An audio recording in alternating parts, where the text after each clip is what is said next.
കേരളത്തിൽ പ്രത്യേകിച്ച് മധ്യ കേരളത്തിൽ ബി.ജെ.പിയെ ജനങ്ങൾ കെട്ടുകെട്ടിച്ചതോടെ ഇനി ക്രൈസ്തവർ തങ്ങൾക്കൊപ്പമില്ല എന്ന് ബി.ജെ.പി ഉറപ്പിച്ചു.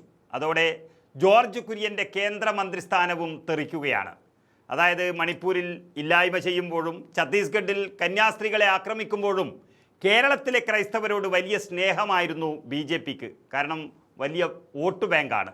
ഈസ്റ്ററോ ക്രിസ്മസോ ഏതായാലും മറക്കാതെ തന്നെ അരമനയിൽ വെളുപ്പിനെത്തും ബി.ജെ.പി നേതാക്കൾ. അതിൻ്റെ ഗുണം തൃശ്ശൂരിൽ സുരേഷ് ഗോപിക്ക് കിട്ടുകയും ചെയ്തിരുന്നു. എന്നാൽ ഇത്തവണത്തെ നിയമസഭാ തെരഞ്ഞെടുപ്പിൽ അടപടലം പൊട്ടിയതോടെ ഇനി ക്രിസ്ത്യാനികളുടെ പിന്നാലെ പോകുന്ന പരിപാടി ബി.ജെ.പി മതിയാക്കി. കെ സുരേന്ദ്രനും ശോഭാ സുരേന്ദ്രനും പോലെയുള്ള തഴക്കവും പഴക്കവുമുള്ള നേതാക്കൾ ഇവിടെ ഉണ്ടായിട്ടും അവർ കേന്ദ്രമന്ത്രിയാകാൻ കാത്തിരുന്നിട്ടും കോട്ടയത്തെ ഒരു നസ്രാണിയെ മന്ത്രിയാക്കിയത് നിയമസഭയിൽ ഒരു മുന്നേറ്റമുണ്ടാക്കാനായിരുന്നു. എന്നാൽ ഷോൺ ജോർജും പി.സി. ജോർജും തിരുവല്ലയിൽ അനൂപ് ആൻ്റണിയും അടക്കമുള്ളവർ നിലം തൊടാതെ തോറ്റപ്പോൾ ഞെട്ടിയത് സാക്ഷാൽ നരേന്ദ്രമോദി തന്നെയായിരുന്നു. മലബാറിൽ നന്നായി വോട്ട് കിട്ടിയപ്പോൾ തെക്കൻ കേരളത്തിൽ 3 സീറ്റുകളും ബി.ജെ.പിക്ക് കിട്ടി. അതുകൊണ്ട് തന്നെ ഇനി അങ്ങോട്ട് നസ്രാണികളോടും അടുപ്പം വേണ്ടെന്നാണ് നരേന്ദ്രമോദി തീരുമാനിച്ചത് എന്നുള്ളതാണ് മനസ്സിലാകുന്നത്. അതായത് നിലവിലെ കേന്ദ്ര സഹമന്ത്രി സ്ഥാനം ജോർജ് കുര്യൻ്റെ കയ്യിൽ നിന്നും ഒരാഴ്ചക്കുള്ളിൽ തെറിക്കാൻ പോവുകയാണ്. കേന്ദ്രമന്ത്രിസഭാ പുനഃസംഘടന ഉടനെ ഉണ്ടാക്കുമെന്ന റിപ്പോർട്ടുകൾക്കിടയിലാണ് ഇപ്പോൾ രാജ്യസഭാ തെരഞ്ഞെടുപ്പ് നടക്കുന്നത്. കേരളത്തിൽ നിന്നുള്ള കേന്ദ്ര സഹമന്ത്രി ജോർജ് കുര്യന് മധ്യപ്രദേശിൽ നിന്നായിരുന്നു സീറ്റ് കിട്ടിയത്, ഇനി കിട്ടേണ്ടതും. എന്നാൽ രാജ്യസഭാ സീറ്റ് ജോർജ് കുര്യന് ലഭിച്ചില്ല, അത് മറ്റൊരാൾക്ക് നൽകി.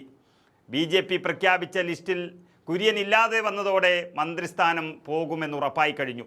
നിലവിലെ കേന്ദ്രമന്ത്രിസഭയിൽ മന്ത്രിയായി തുടരുന്നതിന് പാർലമെൻറ്റ് അംഗത്വം അനിവാര്യമായിരിക്കെയാണ് കുര്യനെ മധ്യപ്രദേശിൽ നിന്നും വീണ്ടും സ്ഥാനാർത്ഥിയാക്കേണ്ടതില്ല എന്ന് ബി.ജെ.പി തീരുമാനിച്ചിരിക്കുന്നത്. ഇതോടെ കേന്ദ്രമന്ത്രിസഭാ പുനഃസംഘടനയിൽ കുര്യൻ്റെ മന്ത്രിസ്ഥാനം നഷ്ടമാകുമെന്ന് ബി.ജെ.പി പറഞ്ഞിരിക്കുന്നു. കുര്യനെ മാറ്റാനും മറ്റൊരാളെ കേരളത്തിൽ നിന്ന് തന്നെ മന്ത്രിയാക്കാനുമാണ് സാധ്യത ഏറെയുള്ളത്. കോൺഗ്രസ് കേരളത്തിൽ വീണ്ടും അതിശക്തമായി തിരിച്ചു വരികയും അതുപോലെ CPM തകർന്നടിയുകയും ചെയ്ത ഒരു സാഹചര്യത്തിൽ തങ്ങൾക്കെങ്ങനെ അത് ലാഭകരമാക്കാമെന്നാണ് ബി.ജെ.പി ഇപ്പോൾ തല പുകഞ്ഞാലോചിക്കുന്നത്. അപ്പോഴാണ് CPMൻ്റെ വോട്ട് ബാങ്കായ ഈഴവ വോട്ടുകളിൽ ബി.ജെ.പി കണ്ണുവച്ചിരിക്കുന്നത്. അവിടെയാണ് കെ സുരേന്ദ്രനോ അതുപോലെ ശോഭാ സുരേന്ദ്രനോ കേന്ദ്രമന്ത്രിസഭയിൽ എത്തുമെന്നുമുള്ള ഒരു ധ്വനി മുഴങ്ങി തുടങ്ങിയത്. വെള്ളാപ്പള്ളി നടേശൻ അതുപോലെ തുഷാർ വെള്ളാപ്പള്ളിയും BDJS-ഉം UDF-ഉമായി അടുക്കുന്ന ഒരു സാഹചര്യം നിലവിൽ വന്നിരിക്കുന്നു. ആ സാഹചര്യത്തിൽ ഈഴവ സമുദായത്തെ ചേർത്തു നിർത്താൻ അങ്ങനെ ഒരു മന്ത്രിസ്ഥാനം നൽകാനും സാധ്യതയേറെയാണ്. നമുക്കറിയാം, രാജ്യസഭാ തെരഞ്ഞെടുപ്പ് ജൂൺ 18-ാം തീയതി നടക്കുന്നു. 10 സംസ്ഥാനങ്ങളിലെ 24 സീറ്റുകളിലും 2ഇടങ്ങളിൽ ഉപതെരഞ്ഞെടുപ്പുമാണ് നടക്കുന്നത്. 18-ാം തീയതി തന്നെ ഫലം പ്രഖ്യാപിക്കും. അതിൽ കേരളത്തിൽ നിന്നുള്ള ജോർജ് കുര്യൻ്റെ ചീട്ട് കീറിയത് കേരളത്തിലെ തന്നെ മറ്റൊരാളെ മന്ത്രിയാക്കാൻ വേണ്ടിയാണോ എന്ന് വ്യക്തമായിട്ടില്ല. ക്രൈസ്തവരുടെ ആവശ്യമുണ്ട് എന്ന് തോന്നിയാൽ ഒരുപക്ഷെ നരേന്ദ്രമോദിയുടെ വിശ്വസ്തൻ കൂടിയായ യുവനേതാവ് അനൂപ് ആൻ്റണിയും പരിഗണിക്കപ്പെടാം.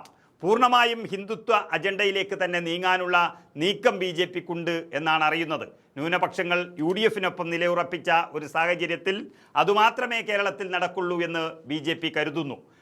ഒന്നുറപ്പാണ്, ക്രൈസ്തവരുള്ള വിശ്വാസം ബി.ജെ.പിക്ക് നഷ്ടപ്പെട്ടിരിക്കുന്നു. അതാണ് ജോർജ് കുര്യൻ്റെ മന്ത്രിസ്ഥാനം തെറിക്കുന്നത്.